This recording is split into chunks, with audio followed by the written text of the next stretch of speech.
Baik, selamat pagi kepada seluruh undangan dan rekan-rekan jurnalis yang telah bergabung. Semoga semuanya dalam keadaan baik dan sehat. Perkenalkan, saya Kristiana Valita yang akan memandu acara hari ini dan mewakili ICDX. Saya mengucapkan terima kasih atas kesediaan rekan-rekan jurnalis dalam mengikuti soft launching kampanye Bursa Masa Kini. Seperti diketahui, industri perdagangan berjangka komoditi atau PBK terus mengalami pertumbuhan. Dan pertumbuhan tersebut tentunya harus diikuti dengan edukasi serta literasi yang baik agar semakin banyak masyarakat yang merasa aman bertransaksi PBK dan paham mengenai industrinya. Seiring dengan komitmen ICDX untuk mengembangkan industri PBK, ICDX mengajak pihak terkait mulai dari regulator, asosiasi, pialang maupun pedagang juga berarbitrase untuk berkolaborasi dalam kampanye Bursa Masa Kini. Saat ini telah hadir bersama saya Kepala Biro Pembinaan dan Pengembangan Pasar Bapepti Kementerian Perdagangan, Bapak Tirta Karma Senjaya. Selamat pagi Bapak. Semoga bisa segera on cam ya Pak. CEO ICDX Bapak Lamon Rutten. Selamat pagi Bapak Lamon. Ketua Aspeptindo Bapak Udi Margos Utomo. Selamat pagi Pak Udi. Ketua Bakti Bapak Katjatni. Selamat pagi Pak. Selamat pagi Bu Kristina. Dan jika berbicara edukasi tentunya tidak kalah penting Head of Learning Center ICDX Bapak Anang Wicaksono. Selamat pagi Pak Anang. Selamat pagi semuanya. Baik, sebelum memasuki acara utama, perkenalkan saya untuk menyampaikan beberapa hal berikut. Rekan jurnalis dan undangan selain narasumber diperkenankan untuk menyalakan kamera dengan kondisi mute atau senyap. Rekan jurnalis juga dapat memberikan pertanyaan pada sesi tanya jawab nanti. Pertanyaan dapat disampaikan melalui chat box ataupun secara langsung dengan menyalakan audio dan jangan lupa untuk menyampaikan nama serta asal media. Acara hari ini akan berlangsung dalam bentuk diskusi yang dimoderatori dan tanpa perlu menunggu lebih lama lagi untuk memulai perbincangan pada hari ini. Sambil menunggu Pak Tirta, saya mau langsung menyapa Bapak Lamon selaku CEO ICDX. Pak Lamon. Ya. Ya, seperti yang diketahui Pak, kalau salah satu perangkat dalam perdagangan berjangka komoditi adalah bursa komoditi itu sendiri Pak. Mungkin boleh diceritakan Pak Lamon apa fungsi bursa dan manfaat perdagangan berjangka yang terorganisir melalui bursa. Silakan Pak.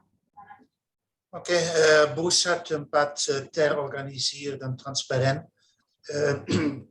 di mana orang bisa membeli dan jual kontrak komoditi, misalnya kontrak forex atau emas atau minyak bumi, dan karena pasar itu transparan, tidak ada risiko besar untuk nasabah. Itu berbeda di pasar lain, misalnya di pasar ilegal ada banyak pialang ilegal yang dipakai oleh banyak orang di Indonesia. Tidak ada kontrol, tidak ada regulasi, orang mendapat harga jelek, kebanyakan orang hilang uang, dan tidak ada hak, tidak ada tempat untuk mendapat uang kembali. Di pasar lain, misalnya pasar Spa, broker memutuskan bagaimana pesanan klien diarahkan, dan kalau pialang mau pesanan nasabah akan ke harga yang jelek. Itu berbeda di bursa.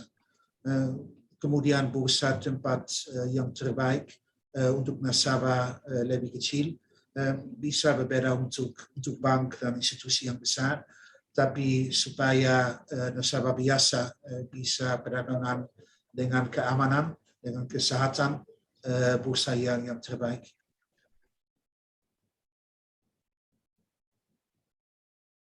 Oke, masih dengan Pak Lamon. Bagaimana dengan kesiapan infrastruktur ICDX sendiri, Pak? Tentunya dalam memfasilitasi perdagangan berjangka komoditi yang sesuai dengan kondisi pasar saat ini. Ada ekosistem apa saja yang terintegrasi di dalamnya, Pak? Ya, infrastruktur bursa BKDI, ICDX, sempurna. Infrastruktur sama dengan semua bursa internasional. bisa mulai besok dengan crypto futures, dengan carbon futures, dengan kontrak apa saja. Bursa beres, infrastruktur beres. Infrastruktur ada bagian berbeda. Ada tempat perdagangan di mana orang bisa beli dan jual. Bisa perdagangan dengan telepon, bisa mendapat informasi dari telepon, ada semua pembantuan teknis untuk tahu kemana harga, bisa mendapat informasi tentang evolusi di pasar, ada semua itu. Tapi yang mungkin lebih baik ada clearinghouse. Clearinghouse kasih jaminan supaya setiap transaksi tentu.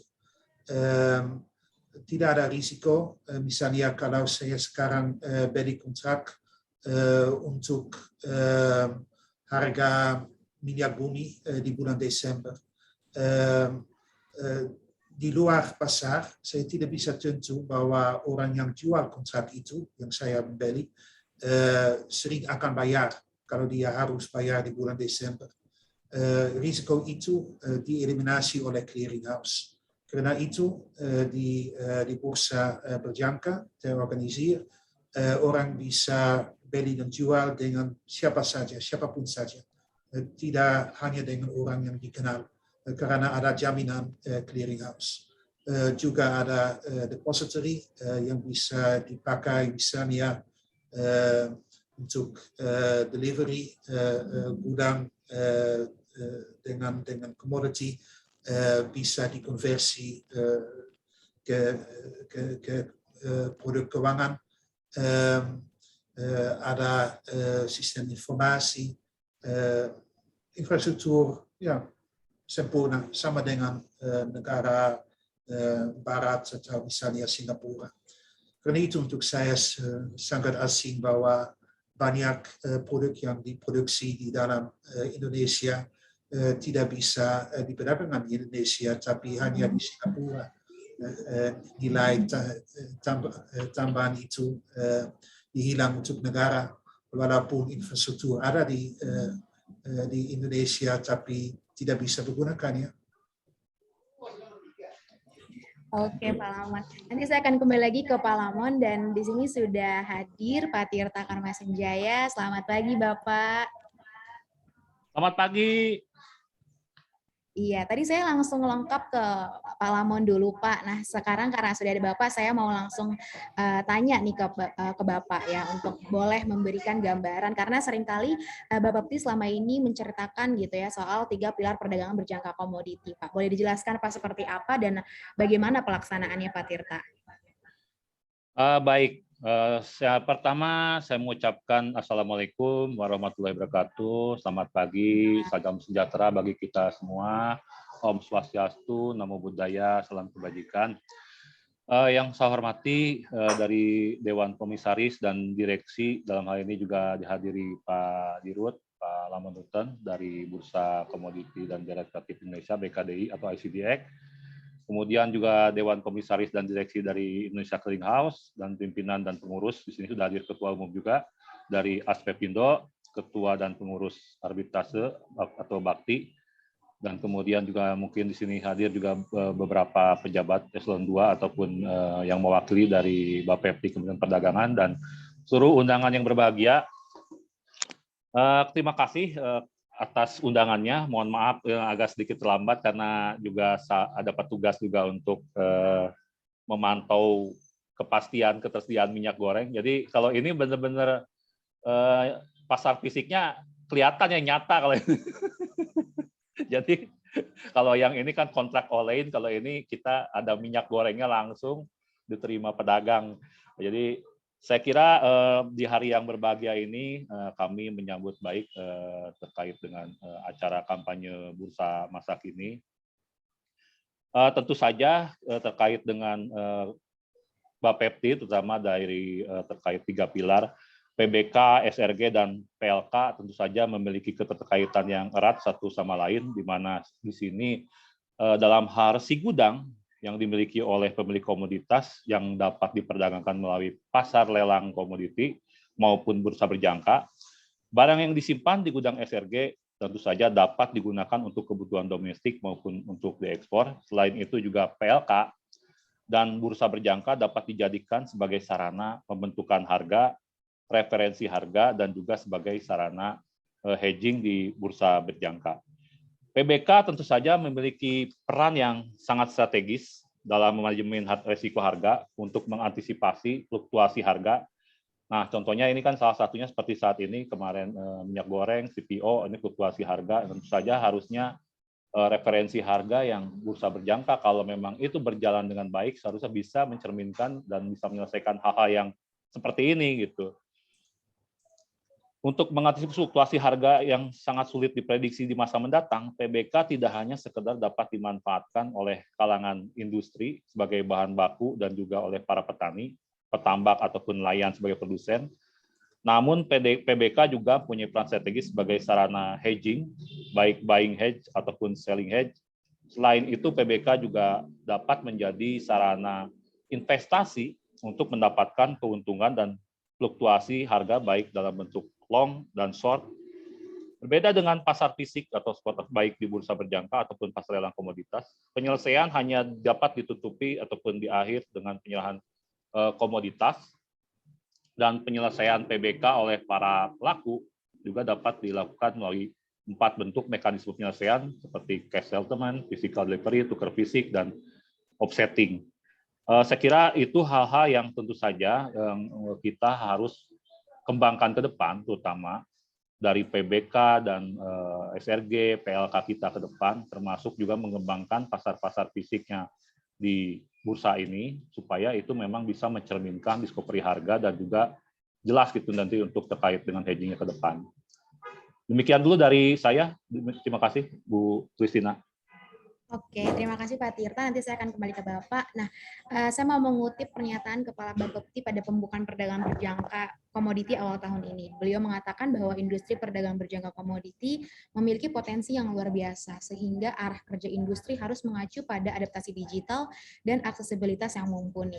Nah, kepada Pak Udi nih, sebagai Asosiasi Perdagangan Berjangka Komoditi, Pak Udi, bagaimana sih Aspeptindo menyikapi disrupsi digital masa kini dan komitmen serta upaya yang dilakukan Aspeptindo dalam memodernisasi PBK di Indonesia seperti apa, Pak? Silakan Pak Udi.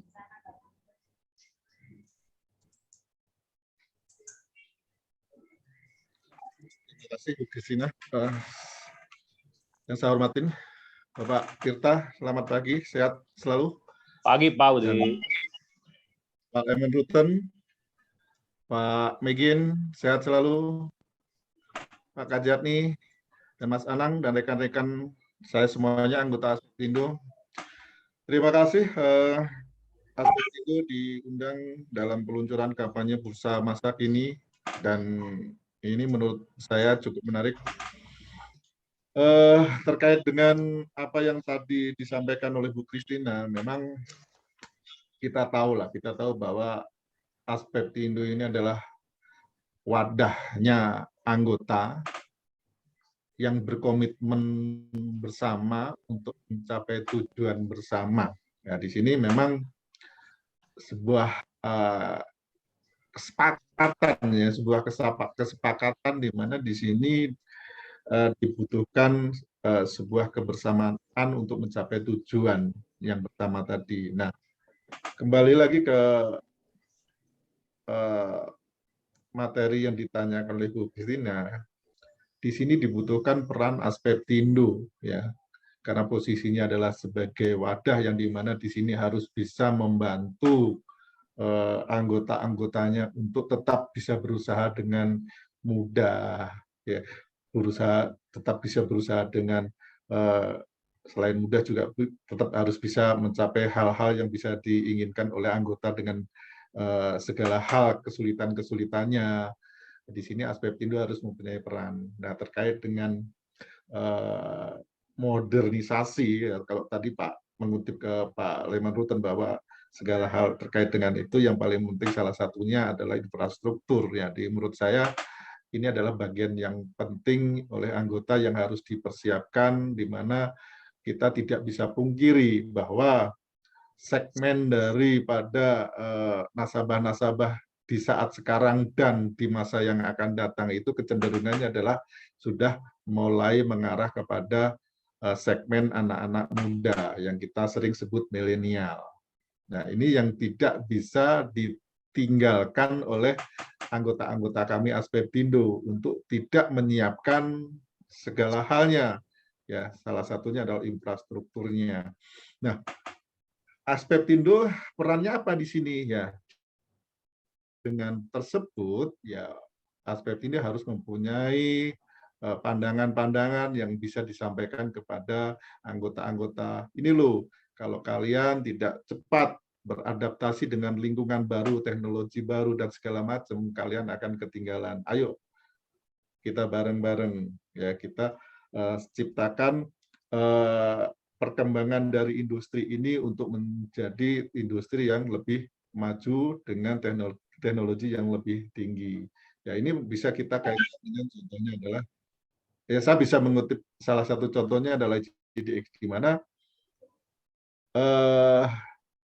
kita tidak terbayang sebelumnya bahwa transaksi kontrak multilateral itu pakai MetaTrader 5, MT5. Ini mungkin beberapa tahun yang lalu sebelumnya kita nggak akan kepikiran gitu kan. Nah, ini adalah sebuah perubahan yang beradaptasi dengan teknologi yang ada dan keinginan dari segmen pasar yang saat sekarang mengarah ke anak-anak muda ini. Nah, inilah yang kita harus bisa tiru. Ya, contoh lagi ya mungkin terkait dengan sistem-sistem yang paling sering terjadi adalah yang sering terkait dengan kemudahan usaha oleh anggota adalah terkait dengan bagaimana bisa mempengaruhi komunitasnya atau segmen pasarnya itu dengan teknologi informasi. Contoh, sekarang harus beradaptasi dengan pelaku-pelaku atau anggota-anggota kita harus beradaptasi dengan mungkin mulai belajar lagi dengan atau mulai mengarah ke sistem-sistem media sosial, contohnya kayak TikTok dan segala macam. Jadi itu yang mungkin Bu Christina yang kita sampaikan kepada atau kita dorong kepada anggota-anggota kami bahwa kalian harus betul-betul bisa adaptasi ke lingkungan yang memang anak-anak muda itu sukai. Kalau saat sekarang cara komunikasi dengan segmennya, ya anggota dengan segmennya ya harus mengikuti. Kalau memang saat sekarang harus menggunakan media-media sosial yang terbaru juga harus melalui itu. Itu kira-kira Bu Christina. Baik, terima kasih Pak Udi. Nah, masih mengenai digitalisasi dan aksesibilitas, kalau dari bursa sendiri, Pak Lamon, bagaimana sih inovasi yang dilakukan ICDX atau yang akan dilakukan ICDX untuk mengakselerasi pertumbuhan PBK? Silakan Pak. Saya harap bahwa ICDX akan mendapat permisi dan izin dari Bapepti tahun ini untuk mulai dengan itu. ICDX punya sistem software untuk mengkonversi barang yang ada di gudang pada instrumen keuangan. Karena itu semua orang yang punya barang bisa mengkonversi barang itu langsung kepada uang. Misalnya petani yang punya produk jarang atau produk atau beras atau apa saja bisa kirim itu pada gudang yang di dalam sistem ICDX. ICDX akan bikin yang generasi milenial bernama token, tapi tidak 100% sama dengan token sebagai dipakai di Indonesia, karena token itu dijaminan oleh produk komoditi yang benar, yang ada di gudang, yang di dalam kontrol ICDX. Begitu, petani sering akan memiliki produk dan mereka bisa mengkonversi produk itu, warehouse seeds, bisa mengkonversi pada uang. Mereka tidak dipaksa jual produk. Misalnya kalau harga rendah, petani sering perlu uang karena musim sekolah, mereka perlu uang untuk makan atau untuk membeli pakaian. Tapi dengan sistem PBK mereka bisa pakai produk itu yang di dalam gudang seperti untuk menjaminan pinjaman. Dan itu sistem itu sudah beres beberapa tahun, tapi saya harap bahwa tahun ini akan mendapat izin dari Bapepti untuk mulai dengan itu. Begitu ada koneksi langsung di antara orang yang memiliki komoditi, tapi mereka perlu uang. Sekarang mereka dipaksa jual, walaupun harga bawah, harga rendah, mereka sering dipaksa jual. Tapi dengan sistem baru itu, mereka tidak perlu jual untuk harga rendah, tapi bisa mendapat pinjaman oleh sistem resi gudang. Oke, Pak Lamon. Terima kasih untuk informasinya ya. Berarti tadi langsung disampaikan bahwa SCDX tentunya memiliki beberapa inovasi yang telah dan akan disiapkan untuk tahun ini ya Pak. Salah satunya tadi adalah untuk SRG. Nah, sebelum saya melanjutkan pertanyaan, saya ingin mengingatkan kembali kepada rekan-rekan jurnalis yang memiliki pertanyaan, nanti boleh silakan disampaikan melalui chat box atau secara langsung dengan menyalakan audio, dan jangan lupa untuk menuliskan nama dan asal medianya. Nah, belum lama ini yang juga ramai diperbincangkan oleh masyarakat adalah mengenai kasus binary option atau opsi biner, yang mana kegiatan transaksinya dilarang dan tidak mendapatkan izin dari Bapepti karena melanggar Undang-Undang PBK Pasal 1 Angka 8 Undang-Undang Nomor 10 Tahun 2011. Tentunya saya pasti mau bertanya kepada Pak Tirta. Pak Tirta, jika mengacu pada Undang-Undang PBK sendiri, bagaimana sebenarnya perlindungan hukum yang diberikan Bapepti bagi industri perdagangan berjangka komoditi, dan apa yang masyarakat bisa lakukan Pak untuk dapat terhindar dari trading ilegal? Baik, ya sebelumnya kita bisa lihat sendiri bahwa di era digital saat ini dan juga di masa pandemi kemarin, mungkin orang juga lebih banyak aktivitas di rumah. Jadi sehingga banyak yang kemudian tergiur dengan iklan-iklan yang menyampaikan bahwa akan mendapatkan profit yang tetap, kemudian juga buy one get one, seperti itu. Ya, kita tidak memungkiri bahwa itu pasti akan mudah sekali masuk di dalam benak masyarakat yang melihat iklannya begitu gencar ya. Namun kita melihat lagi bahwa sebenarnya kalau masyarakat lebih jeli kan harusnya juga bisa menelusuri gitu. Kalau misalkan trading tersebut itu apakah sudah terdaftar di Bapepti atau di OJK, ada di websitenya seperti itu. Kan di situ kita sudah punya 67 pialang berjangka, 1.516 wakil pialang yang aktif, kemudian 113 pedagang berjangka, dan kelembagaan ini sudah sangat besar dan sudah terdaftar, bahkan yang dicabut dan kemudian dan sebagainya pun ada di website tersebut, seperti itu. Nah, memang itu menjadi PR kita juga ke depan untuk juga memberikan informasi yang lebih banyak, termasuk sekarang kita juga lebih banyak mengaktifkan juga dari sisi media sosial yang sepertinya lebih mudah dijangkau oleh masyarakat. Contohnya misalkan kayak gini, kalau misalkan tidak ada kisruh gitu ya, Twitternya Bapepti gitu kan, mungkin yang nge-like atau retweet itu hanya sedikit gitu, tapi ketika ada tentang koin asik gitu kan, bisa langsung ribuan yang retweet dan like-nya banyak gitu kan. Nah ini kadang-kadang seperti itulah kondisinya. Jadi kadang-kadang yang sesuatu yang tidak baik yang ngomongin, tapi justru akan menarik. Tapi saya kira itu juga menjadi bagian edukasi. Justru dengan adanya hal seperti itu adalah suatu hal yang positif bagi kami. Kami tidak merasa ditersudutkan dengan hal itu, tapi justru ini juga memacu kami untuk semakin banyak menjelaskan kepada masyarakat berkali-kali, baik itu di media sosial, walaupun kemudian media yang mungkin langsung menjapri kepada saya, ataupun kepada kepala-kepala. Tapi tentu saja yang penting bagi masyarakat adalah ketika masyarakat itu ingin mengikuti investasi, terutama dalam hal perdagangan berjangka, agar dilihat dari 7P gitu kan terlebih dahulu, seperti pelajari latar belakang perusahaan yang menawarkan Anda nanti untuk berinvestasi atau bertransaksi, kemudian pelajari tata cara transaksi dan penyelesaian perselisihannya. Jadi jangan sampai nanti kita serahkan saja duitnya seperti itu gitu. Pelajari juga kontrak berjangka komoditi yang perdagangkan, seperti halnya kalau ICDX di sini menyampaikan kontrak berjangka yang akan diperdagangkan itu disetujui juga di kita, dibahas dulu di kita dengan Bapepti.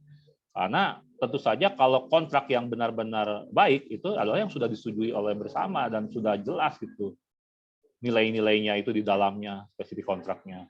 Kemudian yang 4, pelajari juga wakil pilang berjangka yang dapat izin dari Bapepti, pelajari juga dokumen-dokumen perjanjiannya, pelajari resiko-resiko yang dihadapi. Kalau misalkan nanti ketika pialang atau wakil pialang menjelaskan kepada calon investor tidak menjelaskan resiko-resikonya, justru itu yang salah. Itu yang dijelaskan biasanya adalah, Pak, ini kita akan mendapat profit tetap, profitnya 50%. Nah, ini yang justru akan harusnya menjadi poin bagi masyarakat kalau itu harus cerdas bahwa tidak mungkin gitu dalam hal investasi ini tidak ada yang loss gitu. Tapi kalau profit terus-menerus tidak loss, nah ini juga apalah. Pasti itu adalah jelas-jelas skema Ponzi ke situ. Kemudian yang terakhir, pantang percaya dengan janji-janji keuntungan yang tinggi yang tadi saya sebutkan. Seperti itu. Mungkin demikian dulu, Mbak Kristina. Oke, terima kasih Pak Tirta. Berarti kuncinya adalah jangan mudah tergiur untuk janji-janji ataupun ajakan-ajakan yang sepertinya too good to be true ya Pak. Dan tentunya mereka atau traders juga bisa cek di website Bapepti untuk pialang-pialang mana saja yang sudah legal ataupun memang belum terdaftar di Bapepti. Nah, jika berbicara mengenai perlindungan hukum, perangkat lain yang dalam industri PBK tentunya adalah Badan Arbitrase, yakni Bakti. Di sini sudah ada Pak Kajatni. Pak Kajatni, boleh dijelaskan Pak, apa sih tugas dan fungsi Bakti sendiri dalam industri PBK? Silakan Pak. Ya, terima kasih Bu Kristina. Selamat pagi menjelang siang buat Pak Tirta. Pagi Pak Kajatni, sehat-sehat Pak. Alhamdulillah, Pak Lemon, juga Pak Ugi, ya, dan para peserta yang mengikuti acara kampanye Bursa masa kini. Terkait dengan Bakti, sebetulnya Bakti itu lahirnya agak terlambat, Bu Kristina. Ya, saya cerita sedikit ke belakang. Ya, jadi pada saat itu perlindungan terhadap nasabah itu kebanyakan ditangani oleh SRO, yang mana di unit SRO itu ada komite keanggotaan dan profesi. Nah itu kalau ada pengaduan dari para nasabah atau investor yang terkait dengan dunia PBK, ya, itu biasanya akan ditangani di sana, ya. Nah, tapi pada umumnya yang terjadinya dispute itu adalah khususnya untuk yang bilateral, Bu Kristina, ya. Kalau yang multilateral itu jarang sekali, ya. Nah, bagaimana penanganan di komite di bursa itu di RSO? Ternyata para anggota dari komite itu adalah juga para anggota bursa sendiri, ya. Jadi di sana ternyata ada ketidaknyamanan lah dari nasabah. Ternyata yang menangani adalah juga para teman-temannya lah selaku PBK. Gitu. Nah, ide dari sana akhirnya Bapepti tidak diam, ya. Saya berterima kasih sekali melihat seperti itu. Akhirnya Bapepti ada memberikan satu ide didirikannya yang namanya Bakti. Waktu itu kalau nggak salah Pak Saleh, ya, Pak Ketua, sebagai Ketua Bapepti, ya, dan berembuk dengan SRO, dengan asosiasi, maka berdirilah yang namanya Bakti di tahun 2008. Jadi penanganannya sekarang tidak hanya di komite saja waktu itu, ya, tapi bisa langsung ke setelah penyelesaian di pialang tidak mediasi di pialang nggak tercapai kesepakatan, lalu ke komite di bursa, ya, langsung bisa ke bakti. Ya. Nah, pada saat itu keluar lagi ada Perka 125 yang mana mekanismenya agak dirubah ya. Setiap di bursa itu harus ada mediatornya. Jadi biar agak independen dibanding dengan pada saat di komite. Di pialanya itu dilakukan musyawarah mufakat ya.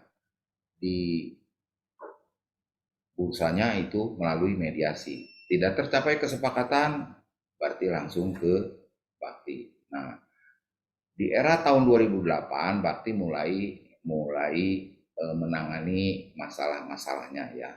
Jadi fungsi daripada bakti sendiri adalah lembaga arbitrase yang menyediakan layanan penyelesaian sengketa di luar pengadilan melalui mekanisme arbitrase.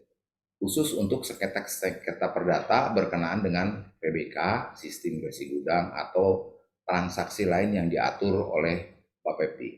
Ya.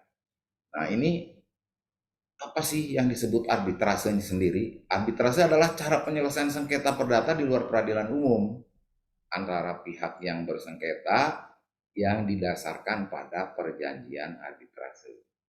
Jadi harus bersyarat dengan adanya perjanjiannya. Kalau misalnya di bilateral itu biasanya ada perjanjian pada saat ditandatangininya perjanjian amanat, itu para pihak juga harus memilih mimbar apa yang akan dipakai, apakah di pengadilan negeri ataukah di arbitrase di bakti ya. Lalu kalau di bakti, misalnya pilihannya di bakti, bagaimana kalau para pihak ternyata ngajuin ke pengadilan? Itu pasti menurut undang-undangnya nggak bisa. Jadi kalau sudah pilihannya bakti harus bakti. Ya, kalaupun diajukan ke PN itu pasti ditolak oleh PN. Sebaliknya kalau misalnya pilihannya PN, ya bukan ke bakti, bakti pun nggak akan bisa nanganin. Namun demikian, apabila salah satu pihak menginginkan ke bakti misalnya, ya bisa saja forum pilihannya itu didiskusikan kembali dengan para pihak. Ya, pilihannya misalnya kita mau pindahin ke bakti. Tapi kalau para pihaknya misalnya kekeh masing-masing, ya bisa diminta bantuan lah ke Bapepti, biar Bapepti akan yang menengah. Itu dari sisi keperdataan ya. Bagaimana kalau terkait dengan sisi pidananya? Kalau sisi pidananya tentunya yang berwenang berhak itu adalah Bapepti. Ya. Bapepti yang akan menangani ke sana, tapi tidak tertutup kemungkinan ya yang namanya sebelum dijalankan mekanisme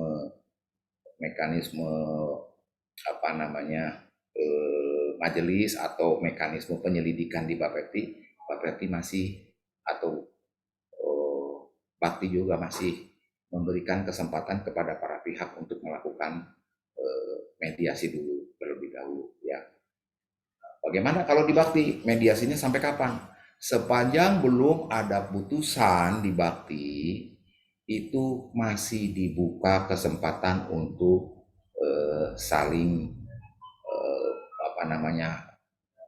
mendamaikan lah, perdamaian di antara mereka. Jadi di kita enaknya seperti itu.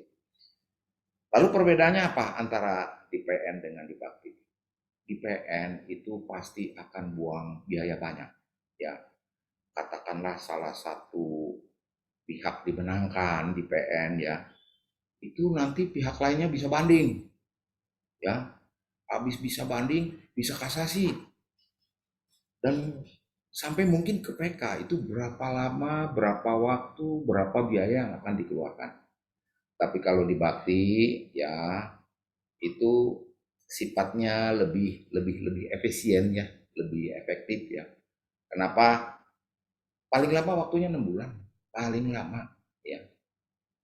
dan itu final and binding. Ya, kalau sudah final and binding, ya tentunya sudah tinggal menunggu ini aja, putusannya aja. Artinya tinggal pembayarannya diselesaikan. Ya, kenapa mesti pilih di Bakti? Ya, karena kalau pilih di Bakti itu di samping satu para pengadilannya itu pengadilannya lah, saya sebut pengadilannya atau majelisnya itu dijamin kerahasiaan sengketa para pihak. Ya. Jadi nggak mungkin kemana-mana nih, perusahaan juga terjamin tidak akan kemana-mana, ya para pihaknya juga terjamin. Nah, di samping itu para pihak bisa milih arbiter, ya, yang mana arbiternya itu harus berdasarkan keyakinan si para pihak bahwa arbiter yang kita tunjuk itu mempunyai pengetahuan, ya, mempunyai pengalaman dan latar belakang yang cukup, ya, mengenai masalah ini. Lalu yang kita yakini bahwa arbiter ini akan jujur atau bersifat adil, ya. Jadi ini para pihak boleh menunjuk salah satu arbiternya, ya, di sana. Jadi diharapkan sih menurut saya lebih fair dan waktunya lebih cepat. Di samping itu juga proses persidangan dan putusan arbitrase tidak dipublikasikan, ya. Beda dengan di pengadilan negeri sifatnya terbuka kalau beracara, kalau di kita tertutup. Terus putusan arbitrasenya bersifat final, mengikat, ya, setelah kita sampaikan ke pengadilan untuk dimintakan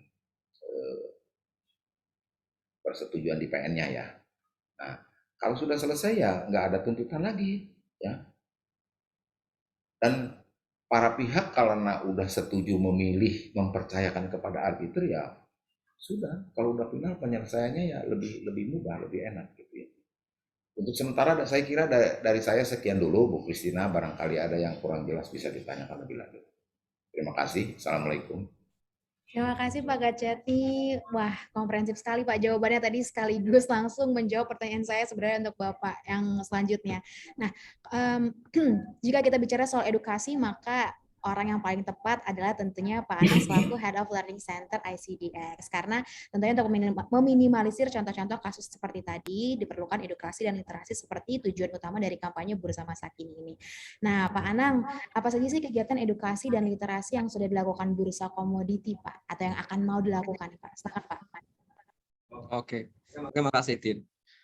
Jadi memang kalau kita bicara tentang edukasi, sebelum masuk ke agenda edukasinya apa saja, ya. Memang persoalan yang mendasar itu saat ini adalah benar bahwa kita sudah memiliki struktur industri yang rapih, ya. Terutama mungkin tidak juga teman publik mengerti dengan detail gitu, bahwa di perdagangan berjangka komoditi atau transaksi yang ada di bursa pada saat ini itu sudah sangat teratur sekali. Jadi semuanya mesti ada perizinan gitu, ya. Jadi PT-nya harus ada izinnya, kemudian personalnya harus ada izin profesinya, kemudian produk juga ketika di launch seperti yang disampaikan Pak Tirta ada izinnya, ada pengaturan yang detail gitu dari Bapepti, kemudian juga ada gitu produk-produk maupun kemudian peraturan tata tertib yang ada di bursa. Kemudian ketika ada satu persoalan kebutuhan informasi masyarakat, itu bisa bertanya langsung ke asosiasi misalkan yang mewadahi pelaku semua di industri, dan ketika ada persoalan yang terkait dengan misalkan dispute settlement-nya gitu, ada prosesnya, urutannya, ketentuannya, dan kita sudah punya badan arbitrase tersendiri di industri perdagangan berjangka komoditi. Nah, itu semua sudah sebenarnya sudah sangat jauh kalau kita melihat dengan keadaan di industri PBK mungkin 5 atau 10 tahun ke belakang. Segala sesuatunya sudah lebih teratur. Nah, persoalannya adalah bagaimana cara kita menyampaikan perkembangan terkini atau peraturan ini ke level publik. Itu kan jadi persoalannya. Ya, jadi maraknya misalnya praktek-praktek ilegal dan lain sebagainya. Salah satu faktornya tentu adalah kekurang mengertian gitu dari masyarakat pada umumnya terhadap kondisi yang ada, peraturan yang ada. Sebenarnya kalau kita bicara peraturan kan sekarang ini zamannya internet, tinggal diakses saja ke situsnya Bapepti, selesai gitu kan. Mau tahu produk bursa atau anggota bursa, cek di situsnya isd.co.id, selesai. Tetapi kan itu perlu disampaikan. Jadi gitu ya. Jadi kalau dari sisi literasinya itu tidak dipercepat, maka gap antara laju literasi yang berhubungan dengan pengetahuan di level publik dengan kemudian akses yang dimiliki oleh publik dengan keragaman produk yang akan datang ini itu menjadi sangat lebar. Jurang knowledge dan akses yang lebar itu kalau tidak segera ditutup, maka disitulah rentang terjadinya mungkin banyak hal ya, kasus dan lain sebagainya. Nanti di tempatnya Pak Kajati banyak sekali pelaporan kalau nggak segera dipersempit gitu, lebar gap antara knowledge dengan kemudian akses mereka masyarakat terhadap layanan, terutama dari sisi PBK. Nah, tentu tanggung jawab siapa? Menurut saya tanggung jawab semua. Termasuk misalkan dalam hal ini adalah otoritas pengawasan, Bapepti, asosiasi, kami gitu di bursa melalui SDK Academy, maupun juga teman-teman pelaku usaha, karena bagaimanapun juga industri ini milik kita bersama, sehingga kita harus jaga bareng-bareng, kan situasinya kan begitu ya, untuk keberlangsungan jangka panjang. Nah, jadi kalau bicara tentang itu, maka PR-nya menjadi tidak sekali hit selesai, perjalanannya sangat panjang. Sebenarnya kalau terkait dengan aktivitas literasi dan edukasi, kita sudah mulai mungkin dari 3 tahun belakangan ya, sangat intens untuk melakukan itu. Ada dua sebenarnya dari sisi aktivitas literasi dan edukasi yang kita jalankan. Yang pertama yang sifatnya adalah mandatori. Kalau mandatori itu berarti dia diatur oleh peraturan yang ada dari Bapepti ya. Seperti yang tadi saya sampaikan, misalkan ada persyaratan mengenai pengetahuan sistem simulasi transaksi kontrak berjangka multilateral yang ada di bursa sebelum orang itu mengajukan diri untuk ujian wakil pialang gitu ya, untuk mendapatkan izin profesinya gitu. Kemudian setelah mereka menjadi wakil pialang, ada juga setiap tahun itu kewajiban gitu untuk merefresh pengetahuannya. Itu ada 200 angka kredit setara dengan 30 jam, yaitu program pelatihan peningkatan profesi wakil pialang berjangka. Dan sekarang juga di industri sudah mulai kita masuk pada wilayah kepenasehatan dengan wakil penasihat berjangka. Tentu secara profesi juga akan diatur seperti itu. Nah, itu menjadi penting. Kenapa? Kalau kita merujuk pada teman-teman di bursa saham itu kan, kalau teman-teman bertemu dengan profesionalnya di situ ada gitu ya. Misalkan CFP, WMA gitu misalnya gitu. Sebenarnya gitu juga sudah ada sekarang. Misalkan Anang Eko Wicaksono, ST, Sarjana Teknik, WPB. Itu salah satu yang menjadi penting gitu. Artinya bahwa mereka berhadapan dengan orang yang tepat dan itu bisa meningkatkan trust sebenarnya gitu ya ke depan. Nah, mungkin di luar itu juga pelaku pasar fisik. Kalau kita di Bursa Komoditi Derivatif Indonesia kan memang ada menyelenggarakan pasar fisik juga ya, pasar fisik timah seperti yang disampaikan oleh Pak Lamon. Dan jangan lupa, saya termasuk orang yang percaya bahwa kita mampu untuk bursa kita menjadi tuan rumah bagi penemuan harga, dan itu kita sudah buktikan. Itu kita buktikan di pasar timah. Nah, untuk para pelaku yang ada di sana pun kita di akademi juga menyelenggarakan yang namanya pelatihan pengenalan perdagangan berjangka komoditi, sehingga kemudian para pelaku pasar fisik itu tahu gitu bagaimana ekosistem di dalam perdagangan berjangka, hubungan antara pasar berjangka dengan pasar fisik dan lain sebagainya. Nah, itu sampai sekarang mungkin sudah ada belasan gitu perusahaan yang kemudian mengikuti program itu. Itu yang sifatnya mandatori ya, untuk internal pelaku industri. Keluar ke masyarakat itu yang jauh lebih penting. Sebenarnya kalau bicara tentang ke masyarakat banyak hal yang bisa dilakukan gitu ya. Kita sudah masuk tahun ketiga sekarang, kita menyelenggarakan yang namanya trading class. Trading class. Jadi trading class ada kelas basic, kelas advance gitu ya. Jadi itu adalah sebuah upaya untuk kemudian kita melakukan pembekalan terhadap calon nasabah dari wakil pialang yang ini bertransaksi ke bursa. Pembekalannya mencakup apa? Pengetahuan tentang industri, pengetahuan tentang peraturan, kemudian mengenai kontraknya sendiri, dan pada level advance hal-hal keterampilan yang sifatnya teknis untuk mendukung mereka transaksi di bursanya seperti apa. Itu kita menggandeng para anggota pialang anggota Bursa Komoditi Derivatif Indonesia. Jadi itu kayak kalau di teman-teman di sebelah di pasar saham kan ada namanya sekolah pasar modal. Kalau di kita namanya trading class. Itu sudah jalan sampai angkatannya hampir 150 angkatan sepanjang perjalanan trading class mulai dari pertama sampai sekarang. Itu dari sisi nasabah yang ingin bertransaksi. Kalau ke luar seperti apa? Kalau tadi sempat disinggung masalah misalkan ke kalangan milenial sebagai satu pangsa pasar yang saat ini paling seksi ya, karena jumlahnya paling besar gitu. Maka kita di ICDX Academy juga sebenarnya ada beberapa program ya. Yang pertama kita punya Young Trader Community, itu adalah seminar pengenalan ke kalangan muda, terutama yang kampus. Jadi biasanya kalau di YTC itu kita juga ngajak, misalkan yang sudah berjalan itu Babokti ya, untuk kita kemudian ngomong. Jadi perspektifnya akan berbeda pada saat bursa melakukan literasi dengan misalkan non otoritas melakukan literasi, karena kan kita pasti akan melibatkan dari sisi konsep landscape peraturannya seperti apa dan lain sebagainya. Jadi di kalangan kampus itu jauh lebih tahu gitu. Itu menjadi penting. Bagaimana kita bisa mengajak orang untuk paham kalau kita tidak memahamkan mereka. Itu kan kata kuncinya di situ kalau literasi ya. Kemudian kita juga punya Commodity Derivative Interest Group. Itu adalah kelompok-kelompok interest yang ada saat ini basisnya di kampus-kampus. Bahkan ada yang punya laboratorium tersendiri gitu ya di kampus di Surabaya, salah satu Surabaya itu ada pojok khusus laboratorium sendiri dan menjadi bagian program dari universitas. Nah kalau itu adalah lebih lanjut, artinya kalau ada interest yang ada di kampus maka kita siap melakukan pendampingan dalam konteks materi, sosialisasi informasi dan lain sebagainya.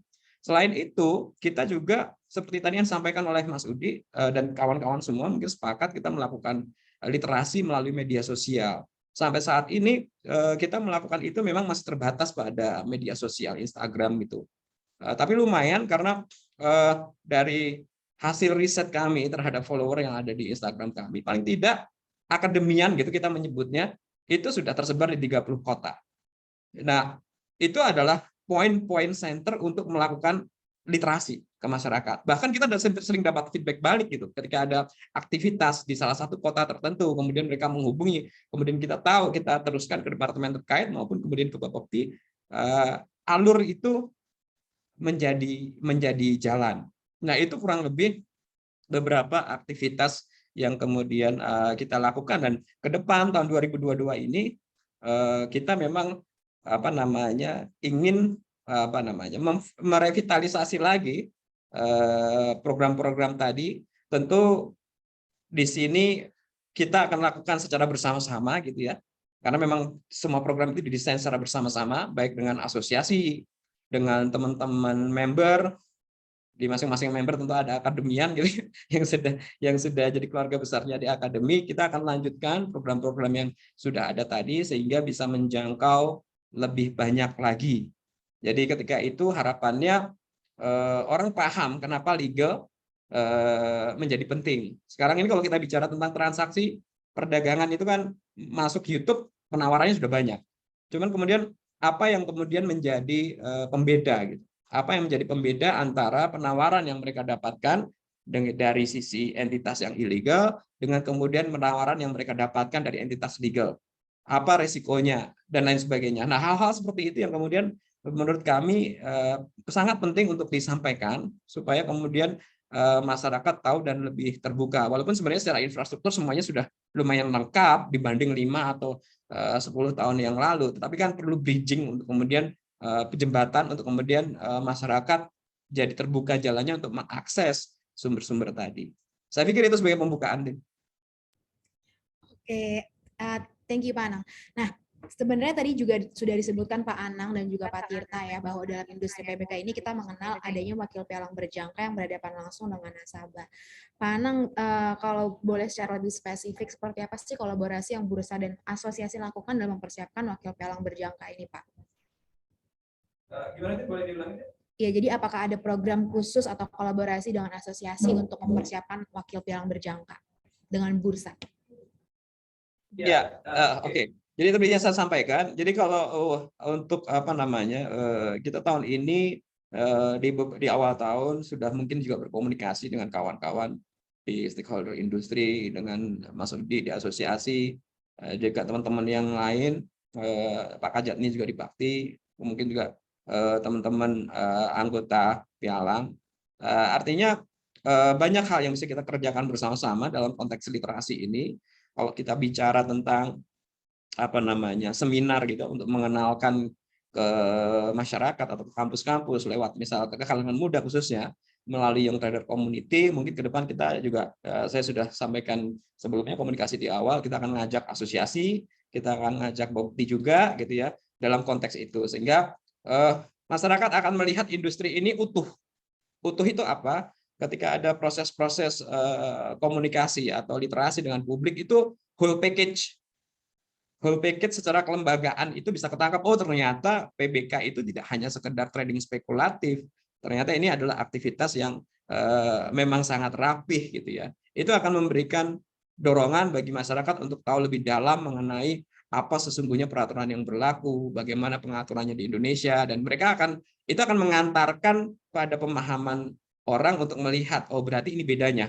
Kalau saya bertransaksi dengan entitas legal atau ilegal, itu memang perbedaannya kelihatan. Salah satunya adalah itu. Nah, kalau untuk yang CDIG tentu atau Commodity Derivative Interest Group, tentu kami mengajak sangat bekerja sama dengan asosiasi, mungkin sebagai pembicara, narasumber dan lain sebagainya. Di asosiasi juga sudah ada komite diklat, kemarin sudah terbentuk 2 minggu yang lalu. Tetapi yang paling penting justru kalau di CDIG itu adalah peran dari member, anggota bursa. Seperti yang kita tahu, produk komoditi derivatif itu sekarang jauh lebih terjangkau. Jadi mahasiswa itu milenial dan lain sebagainya yang di kampus itu sudah bisa menjangkau produk-produk komoditi. Maka menjadi penting untuk kemudian kita juga mengimbangi dengan melakukan edukasi ke mereka. Jadi dalam hal ini kami mengundang peran aktif dari teman-teman member anggota bursa, pialang anggota bursa. Tentu nanti bersama-sama dengan kami di ICDX Academy, di ICDX, bersama-sama dengan asosiasi, kita bisa melakukan literasi bareng-bareng. Tentu nanti juga dengan Pak Bopti ya. Mungkin itu sih Tin, rencananya. Oke, nah sebagai penutup sesi diskusi sebelum kita membuka sesi tanya jawab dengan rekan-rekan jurnalis, saya mau kembali lagi ke Pak Udi bagaimana Asklepindo tentunya pintu edukasi untuk PBK. Pak Udi, apakah ada rencana Asklepindo untuk mengembangkan pelatihan bagi wakil pialang berjangka yang sesuai dengan industri PBK masa kini? Mungkin standar kompetensi ataupun kurikulum tertentu, Pak. Silakan Pak Udi. Terima kasih Bu Christina. Betul. Banyak rencana yang sudah kita lakukan dan akan kita lakukan, Bu Christina, terkait dengan edukasi dan literasi kepada anggota atau kepada masyarakat. Nah, terkait dengan hal-hal tersebut, pertama yang kami siapkan sebenarnya adalah Asklepindo sendiri juga harus menyiapkan infrastrukturnya. Di sini kita saat sekarang sedang mengupgrade sistem website-nya, yang dimana nanti kita akan bisa membantu kepada Bapepti, kepada bursa, terkait di mana masyarakat itu bisa mendapatkan informasi yang valid ya dari kami. Ya, jadi di sini kita keroyok bersama-sama nanti dengan Bapepti, dengan bursa, dengan asosiasi. Musuh besar saat sekarang adalah praktek-praktek ilegal. Di mana di sini praktek-praktek ilegal itu didukung dana yang tidak terbatas karena mereka memang ya dapatnya dari cara ilegal, ya dengan mudah dia akan mengeluarkan untuk mendanain promosi besar-besaran ya.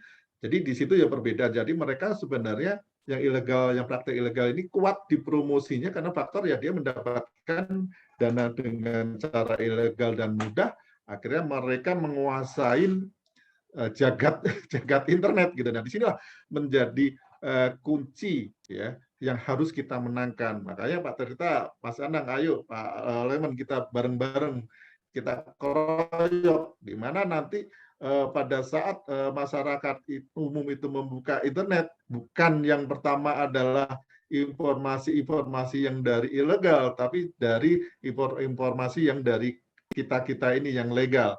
Nah, disinilah nanti akan ada dua informasi, ya, akan ada dua informasi yang menyesatkan dan informasi yang mengarahkan, gitu kan. Nah, kita harus kuatkan di situ.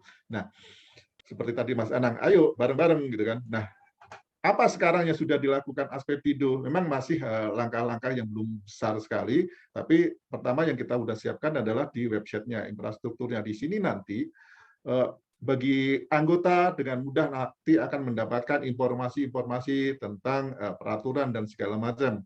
Ya. Selanjutnya dari masyarakat juga begitu, nanti bisa mengakses websitenya Aspetindo, bisa mendapatkan semua informasi yang dibutuhkan. Nah, model-model informasi apa aja? Nah, kami juga sudah mengikuti cara-cara milenial juga, di mana kami juga sudah ciptakan video-video pendek dan segala macam. Sehingga nanti jagat media sosial juga harus kita kuasain juga. Disinilah yang kunci kemenangan yang legal tuh harus di semua lini harus dikuasain. Nah, selanjutnya untuk masalah literasi atau sifatnya memberikan informasi kepada masyarakat, kami juga sudah setiap bulan mempunyai program diskusi, ya, forum diskusi yang melibatkan narasumber-narasumber yang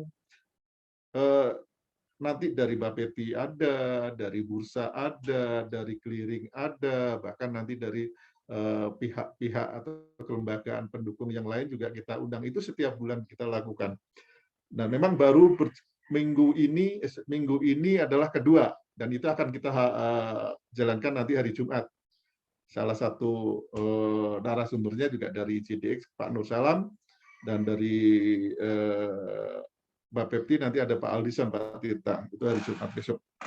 Itu juga adalah bagian dari bagaimana kita memberikan literasi kepada masyarakat secara langsung.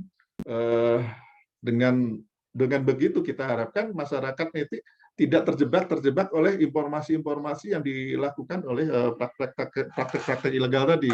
Nah, itu yang sedang kita lakukan juga. Yang sudah kita lakukan lagi juga, ini sudah agak lama. Jadi setiap Bapepti itu mengadakan rencana ujian calon wakil pialang untuk mendapatkan sertifikat calon wakil pialangnya, Aspetindo bekerja sama dengan Bapepti, bekerja sama dengan ICDX, mengumpulkan peserta-peserta yang ikut ujian untuk kita training dulu. Ya, kita training dulu, ya kan? Kita kasih soal-soal latihan, ya kan? Jadi mereka kita kasih bekal. Ini sudah bekerja cukup lama juga, bekerja sama dengan Bapepti dan ICDX, ya kan?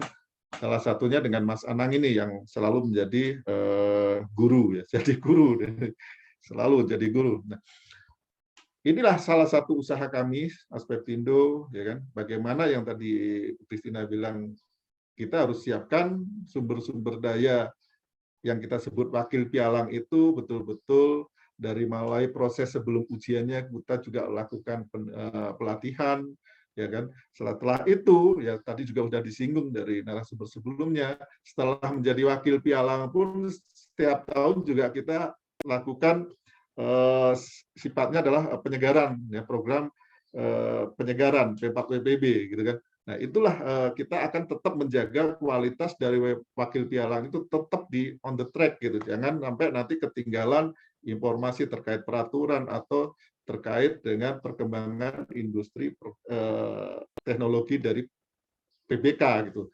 Nah, itu yang kita akan jaga terus, ya Bu Christina. Nah, kita tidak akan putus asa dengan hal-hal yang terjadi sekarang. Banyak sekali informasi-informasi yang menyesatkan, yang menyebabkan jujur pelaku-pelaku atau anggota-anggota kami banyak dirugikan dengan banyaknya informasi-informasi yang menyesatkan saat sekarang. Inilah menjadi tantangan, dan saya yakin itu juga menjadi tantangan ke depan, itu juga masih berat, tapi kami yakin dengan tetap bekerja sama ICDX, Bapepti, bahkan dengan Bakti, Pak Gajat nih, kami akan tetap bisa memenangkan pertarungan ini. Itu ya mungkin dari saya, Bu Christina. Baik, terima kasih Pak Udi. Sebelumnya mungkin ada yang mau ditambahkan dari narasumber yang lainnya? Jika tidak ada, maka saya sebelum membuka sesi tanya jawab dengan rekan-rekan jurnalis, kita akan menyaksikan tayangan video sebagai simbolisasi peluncuran kampanye Bursa Masa Kini. Berikut tayangan videonya.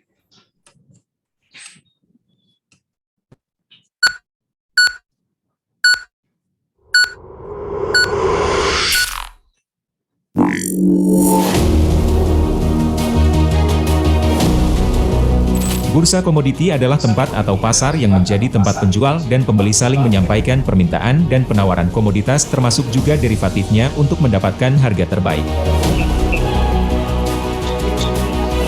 Di Indonesia, Bursa Komoditi diawasi Badan Pengawas Perdagangan Berjangka Komoditi Bapepti yang berada di bawah naungan Kementerian Perdagangan Republik Indonesia. Hal ini diatur dalam Undang-Undang Nomor 10 Tahun 2011. ICDX adalah salah satu bursa komoditi di Indonesia. ICDX menyediakan ekosistem perdagangan berjangka komoditi yang terintegrasi dengan lembaga clearing, ICH, dan sistem logistik, ILB. Sejak 2018 ICDX mengembangkan GeoFX produk instrumen derivatif yang terdiri atas emas, gold, minyak mentah, crude oil, dan valuta asing, forex. GeoFX memiliki dua tipe yakni mini dan mikro di mana ukurannya lebih kecil jika dibandingkan dengan kontrak biasa. GeoFX mikro sendiri dapat ditransaksikan dengan minimal margin Rp500.000.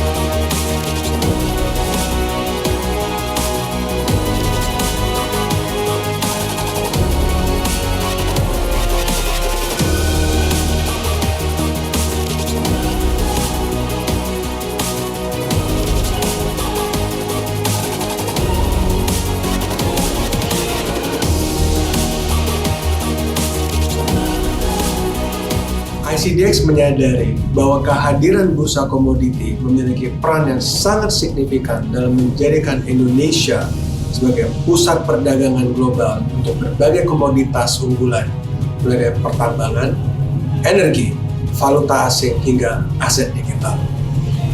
Meskipun kehadiran bursa komoditi di Indonesia masih terbilang baru, namun bursa komoditi terbukti mampu menghadirkan perdagangan komoditas yang adil, terorganisir, transparan, dan modern. Hal ini tercermin dari semakin bertumbuhnya transaksi perdagangan berjangka komoditi di Indonesia. Oleh karena itu, ICDX meluncurkan Bursa Masa Kini sebagai upaya kolaborasi untuk memperkenalkan bursa komoditi dan perdagangan berjangka komoditi kepada masyarakat yang lebih luas. Melalui kegiatan edukasi dan literasi bersama regulator, asosiasi, pialang maupun pedagang, ICDX berharap dapat menjadi vital market infrastructure yang bermanfaat untuk memajukan perekonomian Indonesia dan bersaing di pasar global.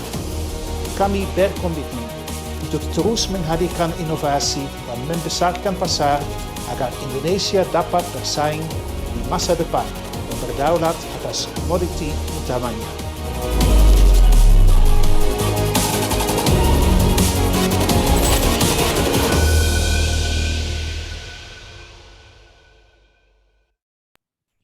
Baiklah, penayangan video tadi sekaligus menandai dimulainya kampanye Bursa Masa Kini. ICDX berharap agar seluruh pihak terkait dapat berkolaborasi bersama memberikan edukasi dan literasi ataupun dalam bentuk kegiatan lainnya untuk memajukan dan mengembangkan industri PBK sesuai dengan kondisi pasar masa kini. Sekarang saya akan membacakan pertanyaan dari rekan jurnalis. Di sini sudah ada beberapa pertanyaan. Yang pertama dari Mbak Danielisa Konta. Mbak Dania Lisa bertanya, perkembangan produk apa saja yang sedang dijalankan ICDX saat ini dan apakah hanya SRG tadi yang disebutkan atau ada perkembangan digitalisasi lainnya? Kemudahan apa saja yang selama ini sudah ICDX berikan ke nasabah di bidang perkembangan digitalisasi? Mungkin ini boleh dijawab oleh Pak Lamon dulu ya, Pak. Ya, terima kasih. ICDX sudah bursa digital, semua online. Juga ICDX selalu melakukan banyak perkembangan produk. Tahun lalu, hampir setiap bulan kami tambah produk baru, produk Forex, dan kami siap untuk banyak produk lagi, tergantung pada izin Bapepti tentunya. Termasuk crypto futures, credit carbon, kontrak para indeks saham inovatif yang akan memungkinkan investor untuk mendapatkan exposure ke sektor-sektor seperti robotika atau rekayasa genetika, produk yang akan memungkinkan investor kecil untuk menjadi bagian dari lonjakan harga logam dasar yang diharapkan the commodity super cycle yang mulai sekarang. Dan tentu saja kontrak berjangka untuk melindungi importir dari risiko kenaikan biaya produk impor seperti kedelai. Kami beres dan saya harap bahwa tahun ini kami bisa mulai dengan semua kontrak itu. Tapi pertanyaan Bapepti, apakah mereka akan kasih izin? Oke, thank you Pak Lamon. Ini pertanyaan selanjutnya masih dengan Mbak Dania Lisa. Adakah persentase jumlah nasabah milenial di pasar bursa berjangka ya, maksudnya di ICDX? Seperti apa gambarannya? Banyak umur orang yang pakai pasar komoditi lebih bawah daripada orang yang aktif di pasar sekuritas. Itu di seluruh dunia. Dan kebanyakan orang yang mulai nomor nasabah yang ada aktif di ICDX membangun dengan sangat baik. Tahun lalu naik lebih 37%, dan sampai sekarang bulan Januari Februari jauh lebih cepat daripada tahun lalu. Dan kebanyakan orang yang mulai sekarang di bursa orang milenial. Oke, terima kasih Pak Lamon. Selanjutnya ada pertanyaan dari Mbak Mutiara Nabila, Basis Indonesia. Pertanyaan pertama, dari sisi edukasi yang sudah dilakukan, apakah ada target tertentu untuk penambahan pelaku bursa berjangka, baik pedagang atau pembeli? Mungkin maksudnya pialang ya. Nah, ini boleh dijawab oleh Pak Udi nih Pak. Bagaimana Pak, dari sisi edukasi, apakah ada target ya Pak untuk penambahan pelaku wakil pialang berjangka ataupun pialang sendiri gitu Pak? Silakan Pak Udi. Terima kasih Bu Kristina. Mungkin yang dimaksud adalah kalau target kami Aspetindo sebenarnya adalah menggiring nasabah-nasabah yang saat sekarang itu terjebak di praktek ilegal. Itu sangat besar sekali. Itu aja target kami dulu. Jadi nasabah-nasabah ini sebenarnya sudah mengetahui tentang ya sudah mulai ingin terjun di industri perdagangan berjangka, cuma tersesat. Ya. Itu yang menurut kami target yang paling dekat yang kita harus arahkan ke jalan yang benar, gitu kan? Karena prinsipnya mereka sebenarnya sudah siap untuk melakukan transaksi di PBK, gitu. Nah, ini yang target yang kami sedang lakukan.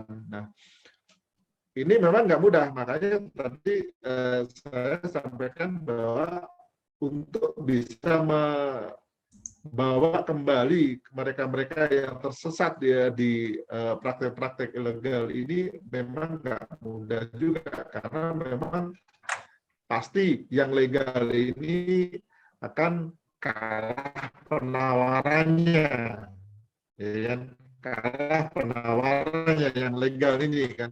Mereka yang ilegal karena memang bentuknya adalah sebenarnya usaha untuk menipu, mereka akan membahas tentang Pak Udi, maaf koneksinya agak tersendat, Pak. Tentang benefit yang dia dapatkan, ya. Tapi dia akan Oke, tadi memang koneksi Pak Udi agak terganggu ya. Tadi kalau boleh saya recap sedikit, jawaban dari Pak Udi adalah tentunya untuk transisi dulu dari mereka yang belum tahu jadi tahu perbedaan dari trading ilegal dan juga yang legal gitu, mengenali dan memahami siapa pialangnya. Nah, ini adalah pertanyaan terakhir dari Mbak Mutiara, mungkin bisa ditujukan kepada Pak Tirta. Pak Tirta, pertanyaannya seperti ini, berapa target transaksi PBK untuk tahun ini, Pak? Dan komoditas apa saja yang Bapak lihat sebagai andalan? Mungkin bisa diceritakan juga, Pak, tahun lalu pencapaian transaksi PBK secara keseluruhan berapa persen, Pak, pertumbuhannya? Silakan, Pak Tirta.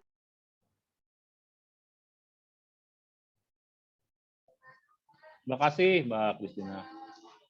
Jadi kalau terkait dengan transaksi di kontrak berjangka untuk 2021 ini kemarin mencapai 14,5 juta lot, di mana untuk periode 2020 itu kemarin 13,2 juta lot, jadi naik sekitar 10,3% ya secara lotnya transaksi.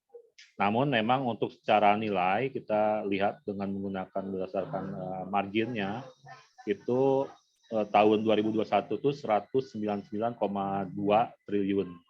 Nah ini tentu saja sebenarnya hampir mencapai 200 triliun, tapi memang turun sedikit 2% nih dibanding 2020 kalau angka transaksinya yang tahun kemarin 203,6 triliun rupiah.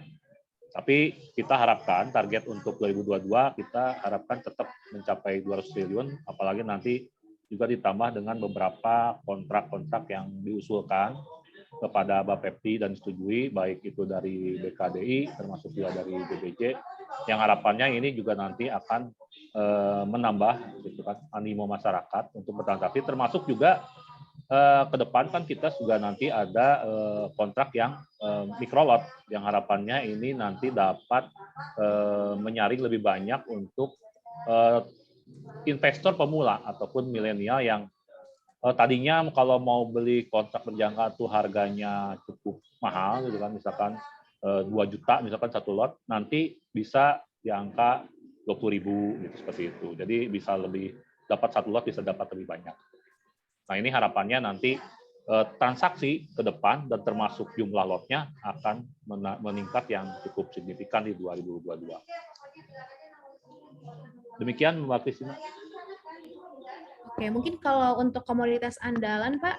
Oh ya, kalau untuk komoditas andalan, saya kira bisa dilihat kalau untuk komoditas andalan ini masih berkisar di komoditi-komoditi seperti gold, CPO, kemudian kalau saya lihat nih transaksi lotnya ini ada juga di BKDI itu ada currency. Ini untuk secara di komoditi terutama multilateral ya. Jadi kalau misalkan volume transaksinya seperti itu, dan kemudian untuk di BBJ juga sama, ini lebih ke gold dan all-in seperti itu. Baik, terima kasih Pak Tirta. Dari tadi untuk tahun ini diprediksi masih akan sama ya Pak, gold, oil, dan juga forex atau currency, mata uang asing. Nah, sebelum saya mengakhiri acara, saya mengajak seluruh narasumber beserta tamu undangan serta rekan-rekan jurnalis untuk dapat foto bersama. Jadi silakan dinyalakan kameranya, nanti kita akan menghitung 1 sampai 3 dan kita akan foto bersama. Oke, jika sudah siap, saya hitung 1 sampai 3 ya. 1, 2, 3. Sekali lagi ya Bapak-Bapak. Nah, baik, 1, 2, 3.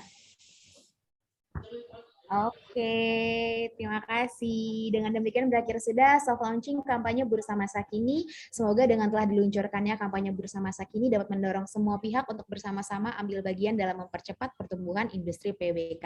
Mewakili ICDX, saya mengucapkan terima kasih kepada narasumber kita pada pagi hari ini, Bapak Tirta Karma Senjaya, Bapak Lamon Ruten, Bapak Udi Margo Utomo, Bapak Katyati, dan juga Bapak Anang Wicaksono, serta tamu undangan dan rekan-rekan jurnalis yang telah bergabung. Akhir kata, mohon maaf apabila terdapat kesalahan kata, tetap patuhi protokol kesehatan dan sampai jumpa di kegiatan Bursa Masa Kini berikutnya. Ya, bro, sorry, tadi lagi Zoom lagi closing.